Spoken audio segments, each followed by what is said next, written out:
Well, I read this solemn declaration only last week, but somehow intuitively, I, I have always believed in that.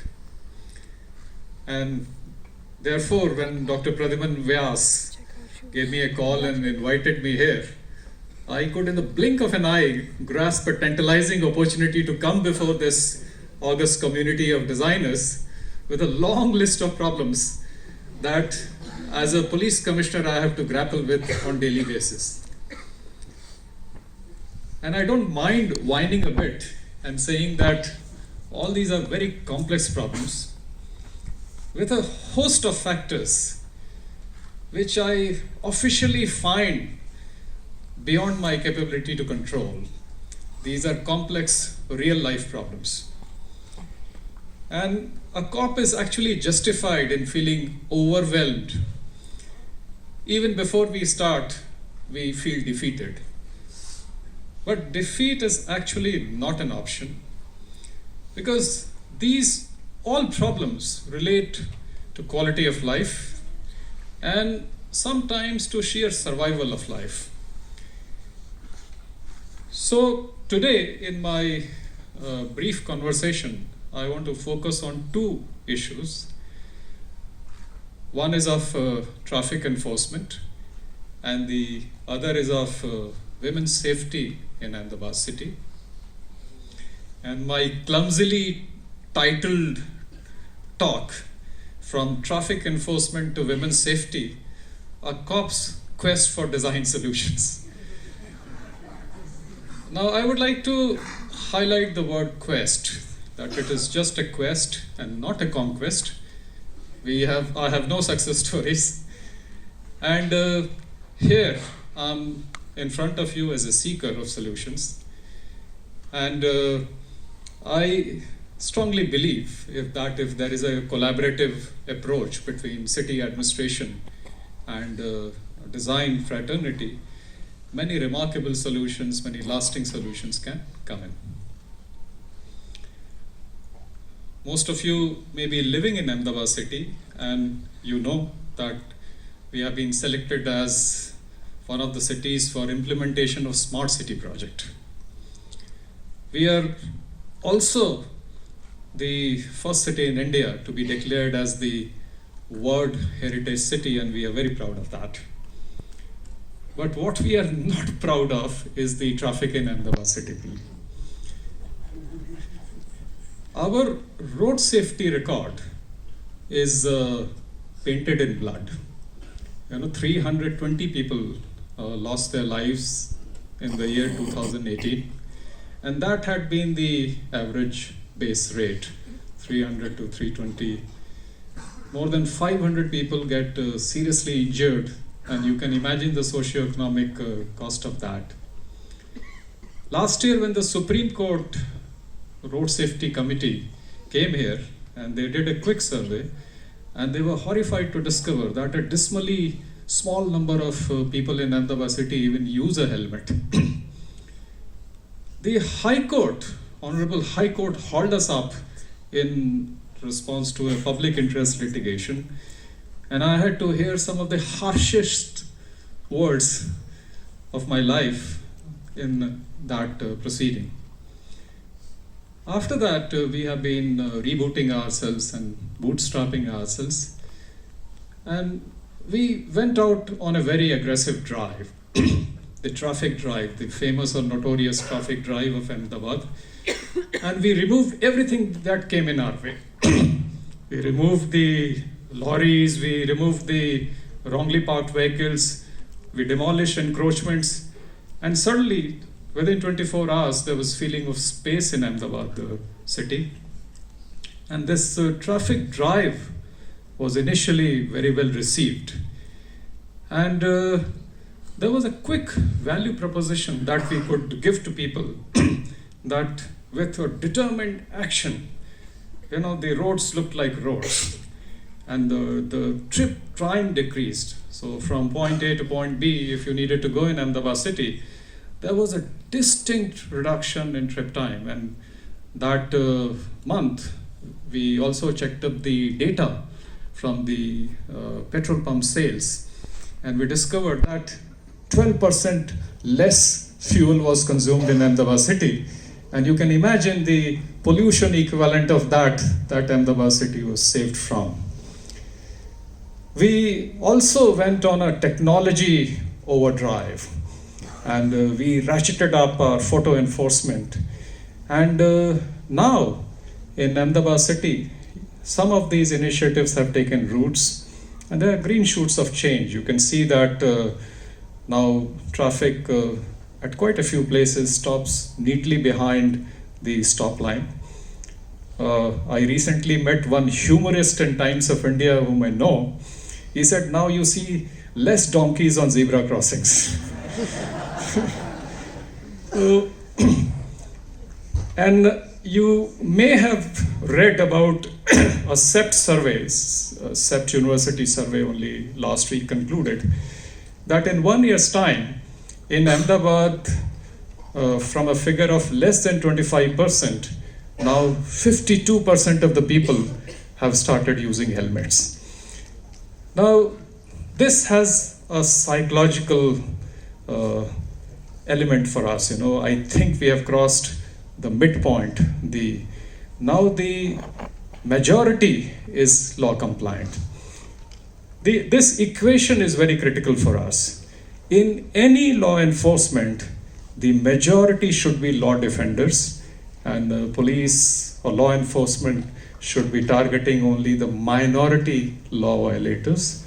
But in Ahmedabad city, on roads, the majority was non-compliant in traffic, and we had to struggle in a war-like situation with that vast majority.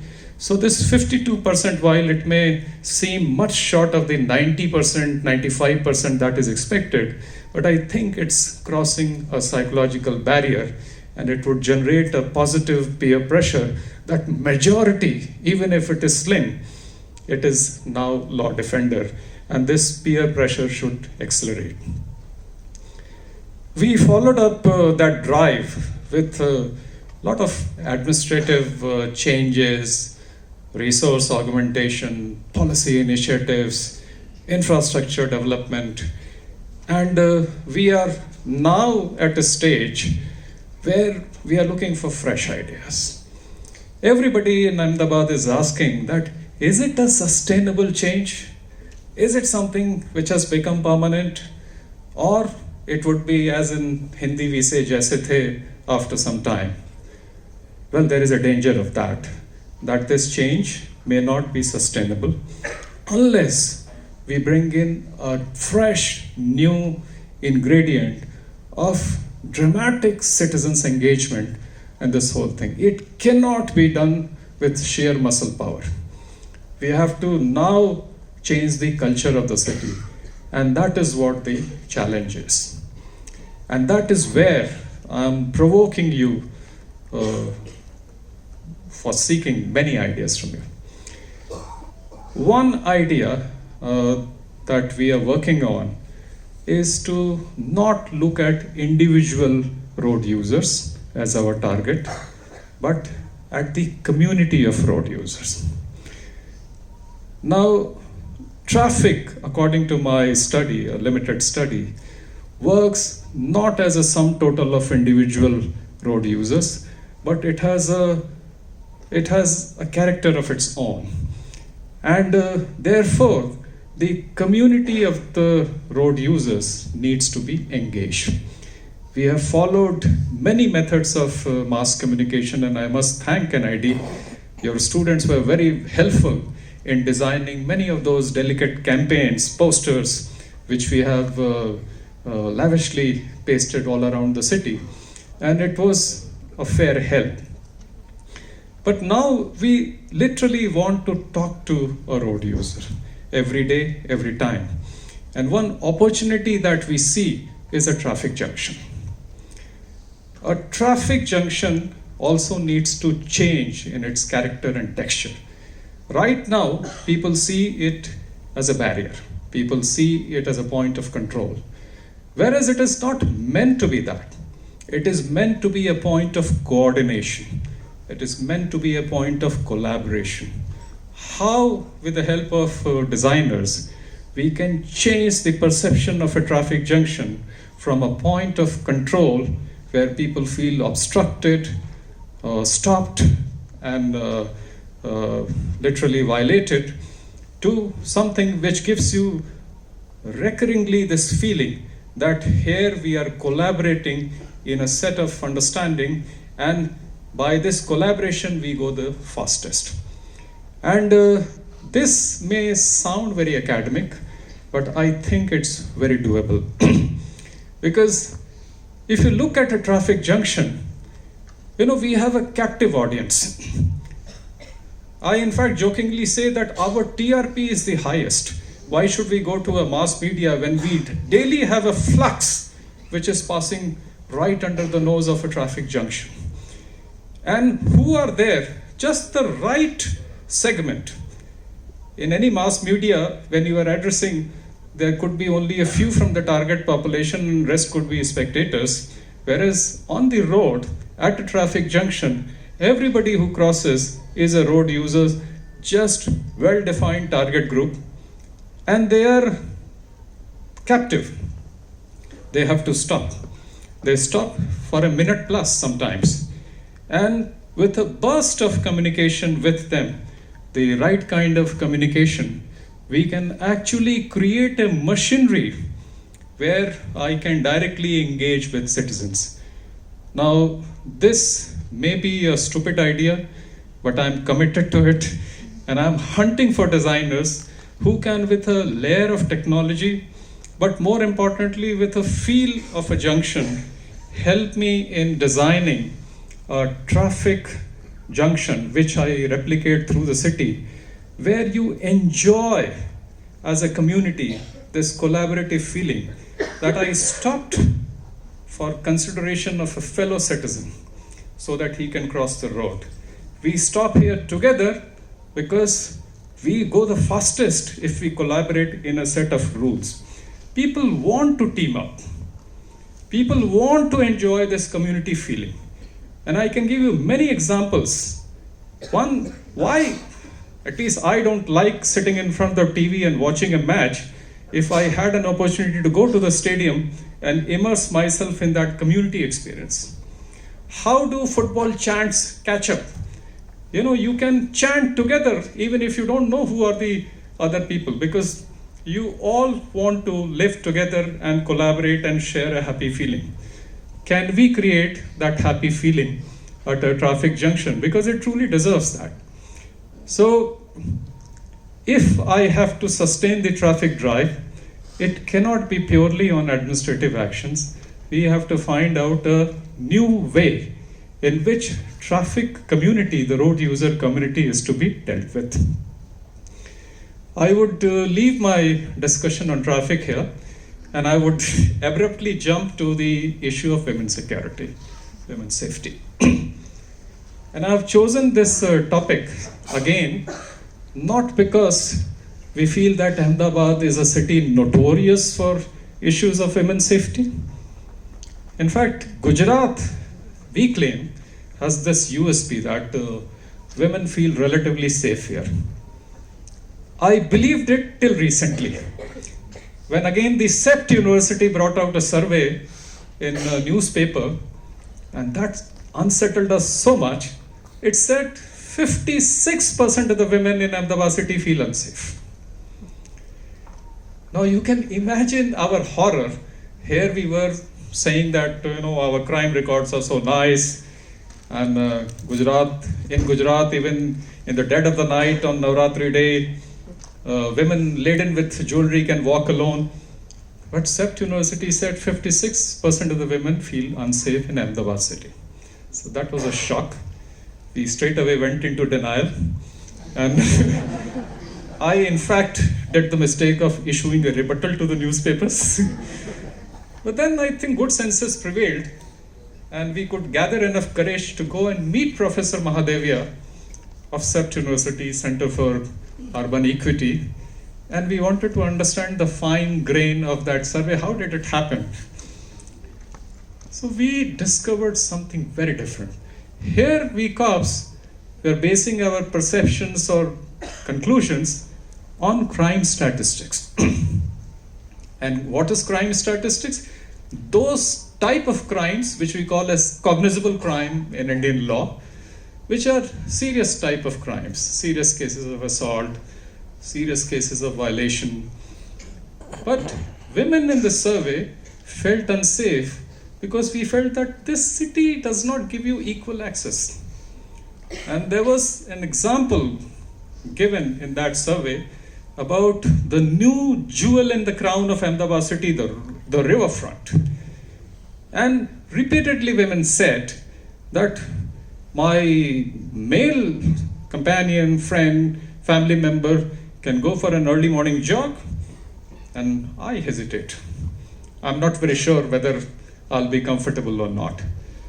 So there were many such issues of access, many such issues of equity, many such issues of discomfort, many such issues of being stared wrongly, ogled, if that is the right word. And every woman in this so-called safe city of Ahmedabad goes through these horrifying experiences, and here are we cops for whom this is not a cognizable offense and does not even get reported. So we are on different planes talking about the safety or the feel of the city. Now, the good news is that we are seriously seized with the situation, and we are now in the face of an opportunity. We went to Government of India. With our efforts, Ahmedabad city has been selected as one of the 8 cities in the country for Nirbhaya Fund support. We are getting some 220 crores to improve things in Ahmedabad city.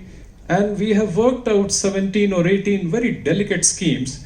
And this, 1 or 2 main schemes we actually worked out in collaboration with Professor Mahadevia, Professor Darshini Mahadevia. She in fact became part of our team, and we went together to Delhi and faced the questioning by these steering committees, and we convinced them that we will address these issues. So this funding has come, and I was just mentioning to the respected office bearers of the World Design Organization that we thought that that was the big part of the struggle, but now we realize that it is such a small part, and the real challenge of converting this opportunity into concrete action with measurable outcomes has just begun. So there are many projects in that where you as a designer community or you as a conscientious citizen should participate. You know, one example I would like to give, and then I'd like to close. There's one project, 1 or 2 projects out of these schemes. One is having better surveillance on hotspots. Now, we want to put police surveillance or technology surveillance like CCTV cameras on hotspots. So I announced to my team that find out hotspots, and we identify which are these hotspots, and we deploy CCTV cameras. Then we realized that a hotspot could be dynamic today, and the hotspot cannot really be decided, unless we engage community on a sustained basis. So we are toying with this idea that how we can take your daily feedback. You went for a walk to the nearest ATM and you experienced this discomfort for that reason. You have a right to populate the picture, the common operating picture on which I work. So I need a technology platform, or I need some interface where a citizen who would just like to tip me off, and I am not even interested in knowing the name, but you might even pass me on a valuable information, and I would like to say thanks to you or send you a little reward for helping us out in a case.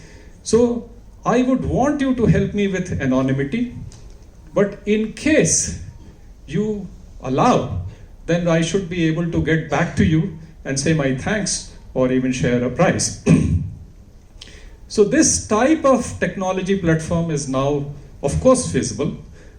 because they say that in the digital signature there is an asymmetric key system, public key, private key. So you can have anonymity with complete authenticity. Another project that we are working on is spreading awareness about issues of women's safety. And now again, it is easier said than done. What are the issues? Which are the target population? And what should be the mode of communication with that target population? I would give you just one small example and close my chat.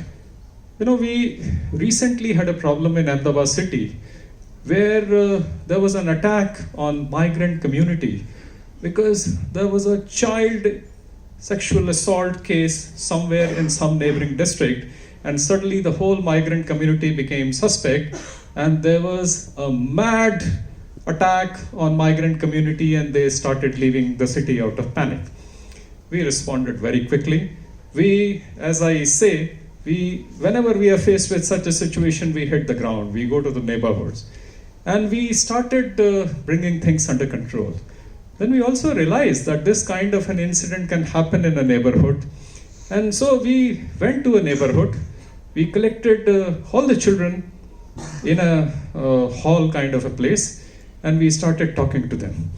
That what is a good touch, what is a bad touch, how you should protect yourself. And we realized that how silly was our approach. The children just shut down.